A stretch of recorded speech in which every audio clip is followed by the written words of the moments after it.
Hello and welcome to the Daily Grind here on Latte Firm, Tuesday the 7th of October, International Break Day 2. And I'm immensely bored, so I'm delighted to be joined by Raymond of Red Action AFC. Raymondo, how are you? Welcome to the firm. FK, thanks for having me, man. It's been a while. It has been a while. I'm really pleased to have you on because news has broken today that Arsenal have apparently held internal discussions about expanding the capacity of the stadium. So I want to get your thoughts on that. The purpose of today's show, ladies and gents, boys and girls, welcome to the show. Welcome to new watchers, Patreon members, channel members, etc. We're going to talk about the atmosphere because we've been getting some stick over the last few weeks. I've noticed a flatter atmosphere, empty seats.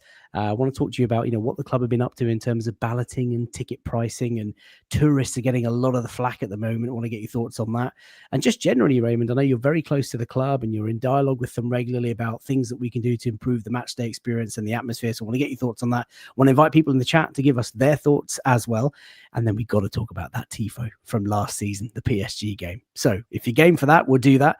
Welcome everybody in the chat. Keep it active. I'll bring through your comments as we normally do in all the shows. But Ray, I can't not ask you first about thoughts on the season. 7 games in, top of the league. What's there to worry about? Yeah, I'm happy. I mean, we're a point clear. We've got really good goal difference. I think we looked at those first 6 games and I was thinking 4 wins, 2 draws. I think we got 4-1-1 with the defeat at Anfield. But then Liverpool losing the last 2 games was definitely, was definitely an unexpected bonus. So here we are going into the international break, 1 point clear at the top. It means we need to find something different to moan about. Indeed. I've got to ask you about your sort of thoughts, I guess, for the rest of the season. We're in good shape. Mikel and Berta have worked an absolute miracle over the summer. We've got a stacked squad. What are your expectations of the club this season, Ray? I think we're going to win one of the big ones. I'm really, really confident about the title. We need to understand that it's 38 games and there'll be ups and downs, and we'll get a few defeats in there, and it'll feel like the end of the world. But from what we've seen from Liverpool so far, I would say that there's nothing to be too worried about there. Obviously, they've got some issues with Wits, and Isak hasn't really featured for them too much yet. City are looking pretty good. Chelsea are kind of good one week, bad the next week, but I think we're showing it that so far we've been the best team in the first 7 games. So I'm very confident as things stand. Oh, I love it, mate. Love the optimism, love the excitement. And we're getting a lot of love in the chat already. And before we tuck into all of the sort of atmosphere and fan stuff, for anybody who might be unfamiliar with Red Action AFC and your association with the club, how did you get into working on matchday vibes and getting closer to the club?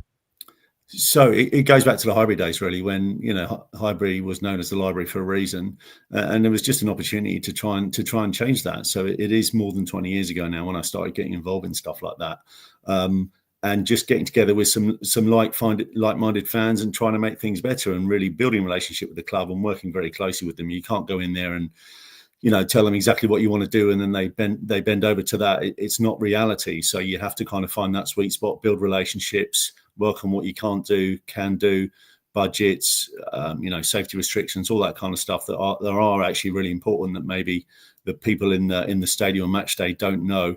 And then obviously as things have changed over the years and online the presence and stuff has changed, and online discussions around Arsenal, and some of the people that I was doing that with at the time have now moved on to other stuff, and life gets in the way, and families and jobs and things like that. I'm kind of one of the last men standing, but it is something that I enjoy. I used to do all the away games and the Euro trips back in the day. Now it's every home game and 6 or 8 away games a year. But I'm still all the home games, and what goes on in the stadium, I'm always very interested in that. So trying to make that, sounds like a bit of a cliche, but the match day experience as good as possible. It's not that easy. There are a lot of moving parts in there, a lot of things to take into account, but trying to remind people that it is fun to go and watch Arsenal. Indeed. A very warm welcome to Cyrus, a new channel member. Cyrus, thank you so much for your support. Enjoy tonight's show. I want to you're very humble when you say one of the last men standing, but Red Action AFC is very much you going solo. So there is a lot of, I guess, weight for you to carry in terms of working with the club. I know you've got helpers on a match day, and there are other sort of associations and groups, I'm sure, that are trying to do stuff with the club, but that is quite a lot of responsibility on your shoulders. Yeah, there's still a couple of other guys in the background who help with a little bit of the planning, and when we kind of raise funds and stuff like that. For example, we're doing the boat trip to Fulham in a couple of weeks, and there's a couple of guys, Ben and Steve, who've been with me since the start, who are helping out with that and the admin around that. And that should be a good day out, but they don't always get over to the stadium that much anymore. So I know that I'm always there, and if I need to be in early to do something or go to a few meetings and stuff. For example, I did an online meeting last night about something. I'm face-to-face at the stadium tomorrow evening. So it is that time of year where there is a lot going on alongside all of the home games that we have and all the commitments that there are to being a season ticket holder, basically. Great stuff, man. You're getting a lot of love in the chat, as am I, for my smile, apparently. Quest for the best. Thank you, mate. Right, let's talk about some of the news today. So, Raymond, I'm just going to bring up the slides. The news that broke early today, you and I were talking on WhatsApp, and it's something that I've obviously missed. But Arsenal are apparently in internal discussions about expanding the capacity of the Emirates Stadium. Now, talks are still at an early stage with no favoured plan on how to move forward yet, but the possibility of maybe playing home matches at Wembley Stadium, if work was to take place, has been discussed. If you remember, I certainly remember, the Gunners played our Champions League games at Wembley Stadium back in 98-99 and the 99-2000 seasons. Spurs, of course, played their games when they did their stadium at Wembley back in 2016-17. And, of course, it's the 20-year anniversary for the Emirates Stadium. So is this just an opportune time to kind of, get some hits and some media coverage for Arsenal, or is this genuine, Raymond? Have you heard anything? Is this something you'd like to see? Well, I mean, I'm a little bit skeptical about the timing to start with. Kind of second day of the international break, and now here's a nice juicy subject to keep everybody talking about Arsenal. I do think that this one might have some legs. So I think that there's been a lot of kind of half-hearted stories around this, but with the amount of people that have picked up on this today, and in the kind of the journalists who are reporting this, I think there might be a little bit more to it. I do remain skeptical. The Wembley thing scares me. Increasing to 70,000, is it going to cost us £1 billion to do that, to add an extra 10,000 seats? Would it be worth it? There's a great quote in Jurassic Park. I'm a bit of a movie guy. I'm sure you're familiar with Jurassic Park, where oh yes, Jeff Goldman said, he says, we were so preoccupied with whether or not they could, they didn't stop to think if they should. Which will probably give us a nice segue into when we talk about ticket availability and bums on seats and stuff like that, because I do have some concern around that. And it would be a massive outlay for minimal returns. We're not living in a 35,000, 80-year-old stadium anymore. It is 60,000. Yeah, it's nearly 20 years old, but the location of it, I think, is key. I'm sure a lot of your followers and listeners are familiar with the location, but it is about as city centre as you can get in terms of residential areas and retail areas and the train line and the tube stations and stuff like that. This is not an out of town situation where you have another 200,000 square feet to use up with some construction and stuff like that. It is complicated. Would it be worth shutting that down? Playing at Wembley for 2 years, spending £1 million to get an extra 10,000 seats in. And if anybody is thinking that there might be more general admission tickets and more 40 quid tickets for everybody to go and enjoy the team, I don't think that's reality. Money talks, and I think it will be a lot of corporate upgrades and more boxes, etc. So yeah, the capacity might be bigger, but I wouldn't expect it to be the kind of seats available to general admission, certainly not a large percentage of it anyway. I have to say, when I see some of the new stadiums, the Bernabeu, the Spurs Stadium, I do look on in awe and think, wow, these stadiums are absolutely magnificent sort of architectural feats. It's the modern day. This is what we would be doing if maybe Arsenal was around, or if we wanted to go down the journey of a new stadium in its entirety. But at the same time, you're right. 60,000 seats we've had since 2006. We're doing pretty all right for ourselves. I think the stadium debt is manageable and sort of, under complete control. That said, Raymond, over the last few years, at 60,703 or 4 seats or whatever it is, we're now the 5th largest stadium in England. And you've got Spurs, Liverpool, West Ham, Old Trafford, obviously eclipsing us. So maybe there is some sort of appetite to do something. Lots of people in the chat talking about the extra 10,000. You're absolutely right. If this is something we're going to explore, it's going to be very, very complicated. Tom Canton wrote a piece today about the planning sort of connotations and how that can take years and years before anything even gets settled. And then, of course, the actual work itself, and Mikel, who's got a tremendous record at Wembley. But is he going to be around to help us navigate those years of cost? I imagine it's going to cost hundreds of millions of pounds for those extra 10,000 seats. And then, of course, your point about ticketing. So that is something that will rumble on. I think as a fan, I'd love to see it. I'd love more fans. I'd love bigger stands. I'd love a retractable roof. I'd love the down, the sort of hanging screens that you get at the SoFi Stadium, and of course the Bernabeu. But obviously that's going to be immense expenditure, and I'm not sure I'm ready to go through that yet and defend the gaffer in charge when we're making all those savings and losing all our best players. Let's move on to something that's kind of, I guess, the opposite end of the spectrum: empty seats in recent games. Raymond, what have you made of it? I mean, I'm not sure this is an actual picture. It was going around on socials. I don't know if it's a picture from the weekend, but of course people are quite late getting out into the stands at half time. But there have been empty seats. It's not quite the buoyant place that we've known over the last few years. Well, if we talk about the West Ham game in particular, it's an unpopular opinion, but I do think that people don't like Saturday 3:00 games anymore, and I think that we have seen that with a difference in atmosphere. Obviously, generally they're a category B or a category C, and I think it's a bit of a weird quirk where people almost don't, almost subconsciously don't feel that it's a big game because it's on Saturday at 3:00. And these are nearly always the games with the most tickets posted to Ticket Exchange and the most activity on ticket transfer as well. So there is evidence for that.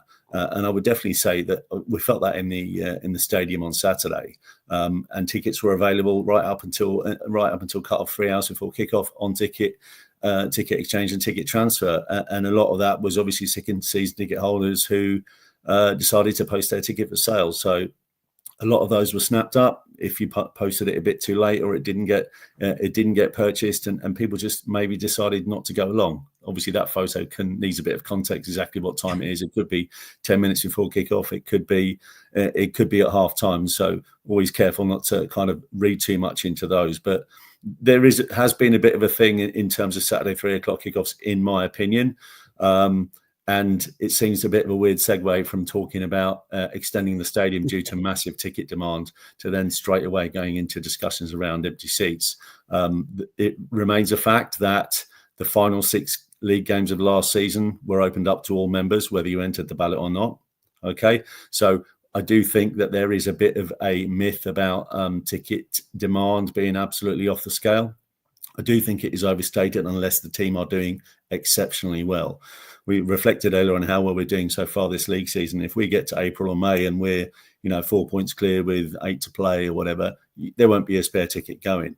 If we are second again, 15 points off the pace like we were last year, it'll be how many do you want? What time can you get here? That will be the reality. It is definitely a bit of a myth. Unfortunately, a few years ago, all the rules were changed because everybody was swept up in the season 22-23. The vibes, if you like, from there, when all of a sudden we had a title charge coming out of nowhere and everybody wanted a piece. And unfortunately, when things didn't quite go to plan after that, a lot of those people who were moaning about availability and not being able to get tickets, they were nowhere to be seen. You can moan about not getting ticket for Real Madrid or PSG, but then if you look at the last 6 league games of last year, Brentford, Palace, Chelsea, Fulham, Bournemouth and Newcastle were all open to all members to buy tickets right up to 3 hours before kickoff. And unfortunately, we end up with some empty seats.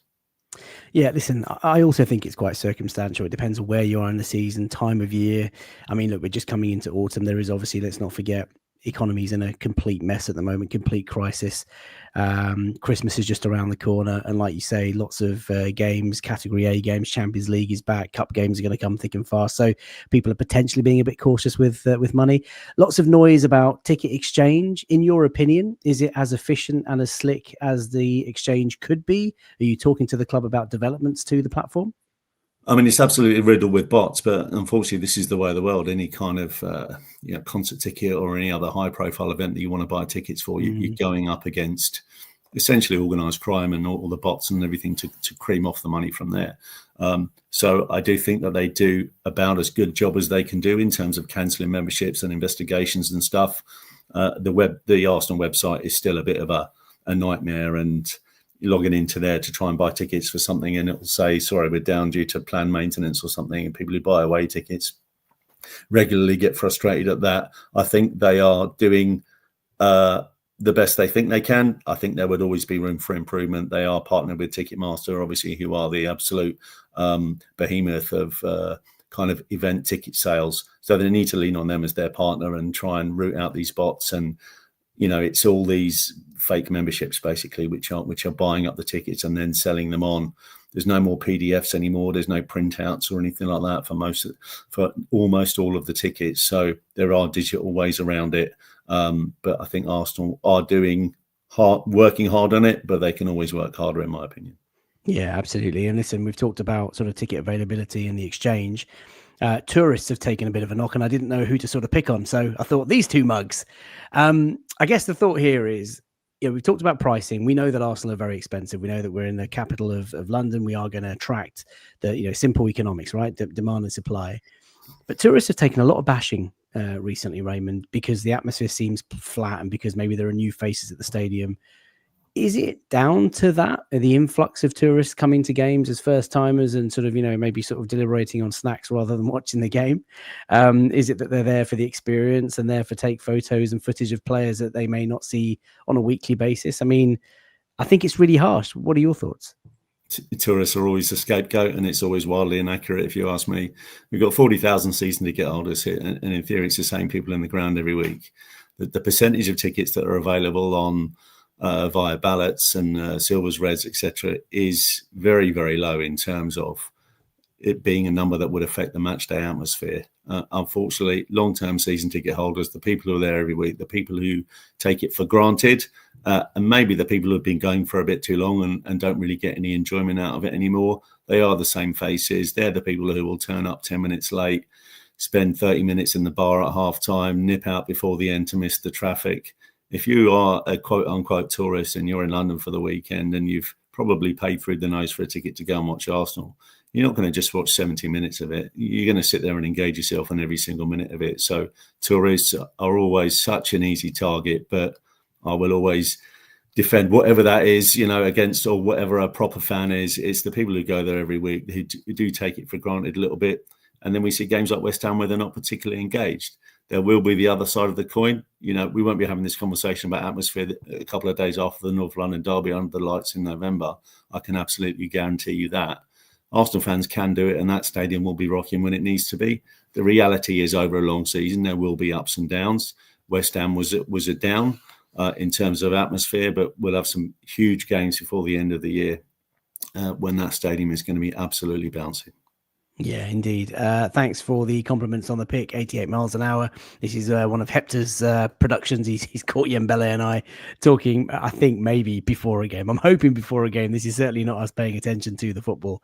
Okay, well, that's interesting. And I agree with you. And I've had the pleasure, Raymond, of going overseas and joining in with various international supporters groups and clubs and watched Arsenal screenings live, Premier League games that I've not been able to attend because of work or whatever. And I've got to say, the passion, the commitment, the sheer effort of following a club when it's not even in your normal sort of hourly routine. Like we're, you know, the games here are focused on our lives and our working patterns and our sort of convenient hours. You go to Asia and they're staying up until 2-3 in the morning. You go to Australia, they're watching games at 9 a.m. or whatever it is. And, you know, they've got to do that around work. They've got to stay up and not get much sleep, particularly on the Champions League nights, which is just crazy. I mean, it's absolutely wild. And their commitment, I think, is phenomenal. And when you go to those clubs, they're so emotional and passionate and, you know, loud with all the chants. Their knowledge is unbelievable, Raymond. Some of these guys know more about the club certainly than I do, like the history of the club and the history of players and stats of players. I mean, it's phenomenal. So I'm with you. I think tourists get a really unfair bashing. They are the scapegoat, and it's always the go-to whenever the atmosphere is flat or seats aren't selling properly. It's sort of blame the tourist. I want to move on to something a bit more positive, which is, of course, all the work that the club have been doing in terms of match day vibes, experience, appearance. The flags in the North Bank. Tell us the story behind that. How do they come about? Because they've been going for maybe about a year now. I think they're a fantastic addition. But, how did it sort of come about? They've been around for a couple of years. Basically, there's always a build-up of designs and various, various images of current players, legend players, the new canon, the old canon, various versions of the badge, the 19th to 30s crest, various other phrases that are synonymous with Arsenal. And basically, they were just kind of pulled into kind of what we call the kind of supporter flags. Obviously, there are normally restrictions from a stadium perspective in terms of the thickness of the pole and the size of the flag that you can take in. So obviously, if Arsenal managed that, they were able to basically provide a load of those and prep them and pay for them and make them available in various areas of the ground. Sometimes it's the North Bank, sometimes it's the East Stand, various other places like that, just to kind of for people to get involved, because that culture of taking your own flag to a match has kind of really died out over the past 20 years or so. So it's just something to try and get a bit more colour and vibrancy in there. That they do belong to the club. The plan is that they're called returnable flags because supporters are not supposed to take them home. So we will start a season with a couple of hundred, and then unfortunately after the first time they're put out, maybe 10% of those will disappear, and the next time there'll be another 10% and another 10%, and you'll see somebody merrily walking down the steps towards Arsenal Station holding this free flag that they got. And I do like to point out that actually they don't belong to them, and they're kind of taking them away out of the hands of the supporter that's going to come to the next game. So I think Arsenal can do a better job around the comms around that, in terms of what could be written on the pole or some screen messages or something like that. So that is something that's in discussion. Communication will always be key around that, but it does have a really, really good effect. So I do hope it continues. I don't know how you're going to take this, but Redaction absolutely spitting facts here. The tourist argument is so basic and cringe. Great to see an old schooler setting the record straight. We are a global club. He's younger than me, ladies and gents, boys and girls. That's surprising, right? I know I've got such a baby face, but yeah, he is. We should be grateful for that. I think, look, you're getting a lot of comments about the tourism aspect, and I think we're both on the same side of the fence. I love this flag display. I think it's really sad, actually, that people sort of take them and it ruins it for everybody else, because like you say, the number of flags diminishes, and the club can't just keep pumping in loads of money and replacing them every time someone just decides to take one for their own sort of personal gain. So if you're doing it, stop it. And if you know anyone who's doing it, call it out. If it's one of your mates, you're part of the problem. Away from the flags, and I think it's been a fantastic addition. By the way, it's only for select games, right? Because So and how do they decide that? Is it just category A games? Is it derbies? Is it? It'll depend what they've got going on. So there will basically be an events plan for each fixture, and the club will try and pitch that versus what sort of fixture it is. Even if it's category A, then maybe you want to keep things as simple as possible, because the atmosphere can often take care of itself. But if it's a bit of a lower key one, it can be, is it daylight? Is it, what time of year it is? Is there going to be a lot of kids in the ground? Various other bits. So there are a lot of things go into that. We do have some the light shows and the fireworks and flags on the pitch and various other things like that. But the club will always have an events plan around what the activity will be for each fixture. Chat, can you let me know? Can you see me? How they split it? I'm not entirely sure how they split it out, but they do work for each one, and I think they just try and spread it out across the stadium, the season. Raymond, I think either people lost me or people lost you at some point during that answer, but let's just move on. I think the connection is back. Ragamuffin says, need a latte fig on the Lower North Bank. And speaking of Lower North Bank, this image was caught by the Lower North Bank. Check it out on Twitter. He's got some incredible photos. Matchday photographer for Arsenal. If we don't mind, my brother, let's move on to Champions League nights. Fire and smoke. We've seen some amazing displays. We will come on to that, Tifo, in just a second. How does one sort of choreograph or coordinate this, Raymond? Is this all down to the club? Is this your input, other supporter groups? There will be various supporter groups involved in stuff. So, for example, if we talk about Real Madrid, that was clearly a fixture that required and demanded a full stadium Tifo. So obviously when you get the draw and stuff, there's only so much time you have to work on that. So timelines will always be a factor, and those kind of practicalities and stuff. And a simple red and white card display across those 57,000 seats was something that was feasible based on available budgets and available timeline. And I was absolutely very keen to press for something like that for such a historic fixture. You can see a great example of it there. I think that's a different Champions League fixture, but exactly like that. And everybody was in the ground early. Again, kind of the exact opposite of the West Ham game, where everybody was absolutely bang up for it. People were in the stadium early. They're on the concourse. The atmosphere was absolutely crackling, and people really wanted to get involved and get into the seats. Getting out into the bowl, before the teams come out is absolutely key on stuff like this. And it was a big success, and it was as simple as possible. The problem then was we got through, and then we had a semi-final against PSG, and you kind of have to do something different, and you can't go back to red and white cards. Unfortunately, there are a lot of. Why can't you? Can I just interrupt you there? Sorry, Raymond. Why can't you just go? I mean, why try and fix something that isn't broke? I mean, this is a fantastic display. The flares, the fire displays in the previous round. Like, why couldn't you just go back to it? The reality is that there are sustainability factors in this kind of stuff. So we will have had 57,000, cards, might be plastic bags, actually, I think they were. It is not reality then to expect Arsenal to produce another 57,000 plastic bags. Unfortunately, this is the world we live in today. And this is a factor, just like money and budget. And you might think that we're a multi-million dollar club, and with a worldwide presence, but the reality is there will be X amount of pounds allocated to this kind of stuff. So and they, in the size of the kind of the business basically that they need to be seen to be doing the right thing in terms of stuff that is important in 2025, one of which is sustainability. So we wanted to try and do something different. Now, I've been talking to the club about roof banners for probably about 20 years. They've had historic issues with the roof at Emirates Stadium and stuff, not being up to taking that kind of weight and getting the cabling systems in and stuff like that. But they've done some work on the roof a couple of years ago. And the noises were pretty positive that we would be able to get a roof banner. Now, unfortunately, Arsenal didn't want to listen to the ideas that were proposed in terms of the images and the design and stuff.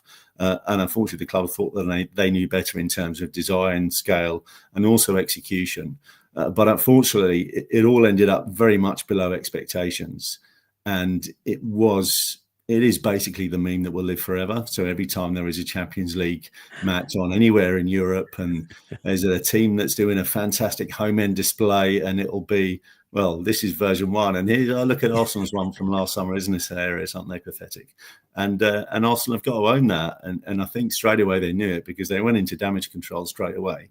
By the time I got into work the following morning, there was already an email saying we realised it didn't reach expectations and various other stuff like that. So I think they knew. There? And who was that from? Would that have been from like the CEO? That was from like the services team.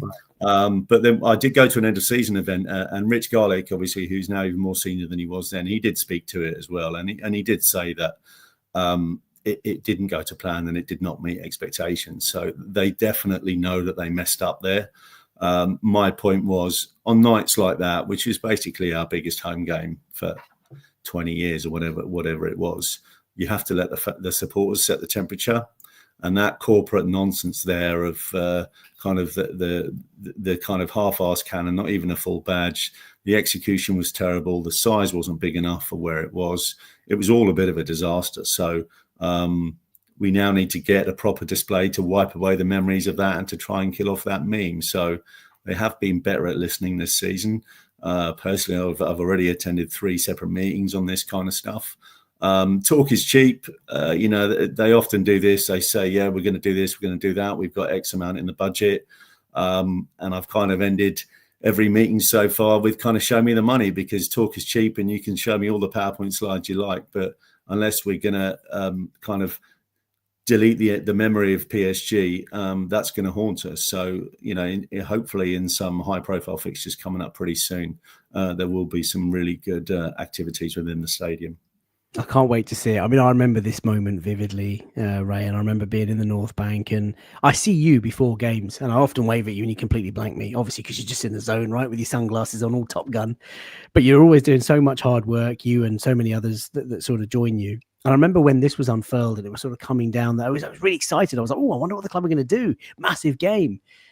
And then it happened. And I remember all of us in the North Bank sort of looking at each other a little bit sort of like, this isn't going to work. It looks a bit bad. Hoping to get caught on the TV behind this. And then when I watched it on TV, it is as bad as it looks on screen. It was frankly, it was so embarrassing. Now, I know the club had the right intention, maybe they wanted to do something, maybe they went about it and thought we could do something special here. But what I find almost really sort of jarring is that they would have had to rehearse this in an empty stadium. Someone at some point must have seen it and thought, doesn't quite look big enough, doesn't quite look right, doesn't really have that aura. As Paul says, the display really set the tone for the game. It was really awful. And look, I don't want to lay into the club, because I think largely they try and connect with us, and they try and Mikel talks about it, right? Connectivity with the fans and trying to make the Emirates a real cauldron. And, I know they want to do the right thing, but I think it was a gross mistake to just think they know best and to go against the fans in that regard and go against all the advice that you and certainly others would have given them. So really looking forward to how they kind of redeem themselves next season. And then, of course, we saw, the Villa Tifo. It looks spectacular. And we've had some great Tifos in the past. We've not had these sort of draping off the roof, like you say. Maybe that's more to come of that. But this was a particularly sort of low moment, I thought, from last season. So really interesting. Any other nuggets that you want to share in terms of, before I ask you the last question about overseas games, any nuggets of, updates of conversations you're having with the club? Anything that we can expect or look forward to this season? Well, there's something called the Match Day Experience Forum, which the next meeting of that is tomorrow night. So if you are a regular match goer, it's stuff that might interest you there, just in terms of, turnstile access, stewarding, bar queues, mobile phone connectivity, all this other kind of stuff that does affect you if you're a match goer. There's always a lot of hot topics there. So there's a meeting at the stadium on Wednesday evening, which I'm lucky enough to got an invite to. So stuff like the mobile phone connectivity just continues to be... Yeah. It's just it's an embarrassment, really, for a high-profile London venue in 2025 to not be able to get any service whatsoever. Every time I talk about it, I finish with the line, "No wonder Beyonce chose Tottenham," because if you've been there, they're much that is much better. And I know that in some ways it contradicts the atmosphere thing, because obviously you want people engaged in the game and supporting what's happening on the pitch rather than looking at their phone. But I think mobile phones are such a big part of life in 2025. I think you have to have that, because then as soon as the halftime whistle goes, or before a game, or people are checking updates and getting team news and getting halftime scores from other games, and you just get nothing. You just got absolutely nothing in there. So they really need to sort that out. But they just keep kicking it onto the long grass, and it's next summer, and it's still not sorted. It's overdue. So if you just keep an eye on my Twitter handle, hopefully I might have an update around this time tomorrow evening if there is anything interesting coming out of that meeting. Well, I look forward to it. Do check out Raymond's Twitter handle at RedActionAFC. I mean, I remember going to the Etihad Stadium and free Wi-Fi, complimentary Wi-Fi, and it worked, and it's a joy. I can't let you go without asking about a question. Over the weekend, you will have seen that La Liga and Serie A have agreed to play a fixture each within their domestic season overseas, Australia and America. Forget which way around it is, but that is the first time that a domestic game within their regular calendar season is going to be played outside of their own country. Now, I completely recognize that this is a global sport. I recognize that Arsenal have one of the biggest fan bases in the world, and I recognize the appetite is going to be supremely fierce for seeing our own club, as we've seen during like pre-season tours. You see some of the receptions that our own club gets when they do those sorts of friendlies. But how do you feel about it, Raymond, as someone who's been supporting the club for as long as I have, and as someone who's been going to games home and away? Do you feel that this is the right step in the direction for football? Should it become a truly global spectacle, or are you a little bit more reserved about it? Well, I would say it's an absolute disgrace that those decisions have been made to play league games outside their own country. The reality is, with most things these days, it does come down to money. There is not as much money in La Liga or in Serie A as there is in the Premier League. So they're obviously trying to get some funds from somewhere. La Liga without Real Madrid or Barcelona, there isn't much there. And obviously in Italy 20 years ago, it was the place to be, and there isn't much money there now. So they're obviously trying to raise the profile of those leagues. So I can understand why they've done it in that context. But a football club is the heart of the community. Arsenal is London, and is North London, and we got the streets, baby. And don't try and go to another country and have us play what you might call a home game there, because the fans will not accept it. And it will take me back to the days of the Super League. And I know that everyone was struggling with COVID, and it was a real unique time in the history of the recent history of this planet. but the amount of people that protested that and the amount of people that turned out and the amount of people who got off their seats and just said that you are not doing this with my football club. Hopefully that has made it very clear to anybody in the Premier League who is thinking of getting involved with that nonsense of playing league games overseas, because people will mobilise. I'm absolutely 100% convinced of that. So if you're not already part of someone like the AST, or even if you're watching and you're not an Arsenal supporter, if you sign up for the Supporters Trust or whatever club that you hold dear to your heart, because those are the people that will be organised, and we'll almost get in front of that, and we'll make it clear to any of our club custodians that it will not be acceptable to play a league game outside of the UK, because the supporters who have been following these clubs for generations will absolutely not accept it. In terms of pre-season tours and all that kind of stuff, all of that is obviously clearly a different situation. It's great for people to get around the world, to get closer to the club that we hold so close. But when it comes to the competitive stuff and the lifeblood of this club, you cannot take it outside of the UK. It would be an absolute outrage. Mate, I don't think I could have summed it up any more. Just to be clear, I love that we have a global following. I love that football is the most universally loved sport across the world. I recognise that Arsenal is bigger than most clubs, and we've got a massive following in all continents of the world. And I've been lucky enough to experience it. I think for someone who is privileged to live in London and is privileged to have been able to go to games from a very young age, and is privileged to be able to go and have a season ticket and go to most away games, that is potentially me being selfish. But I think there is a tradition and a cultural thing, and I think this is a very sacred thing for us to be able to recognise that our English clubs play in England, and it's just part of our fabric. It's just part of our DNA, and I think it's something that would be a massive shame to try and do to exploit for maybe more further fan engagement or more money or whatever it is. The thing that I'm nervous about, and I'm sure many others are, there are, I think, 12 or 13 foreign club owners in the UK in the Premier League, and I think you only need to get to 14 before they can make decisions on stuff like this. I suspect the government would get involved in vetoing stuff. I don't know. Maybe the regulator. I don't know what the progress is with that. But I think it would be a great shame for me.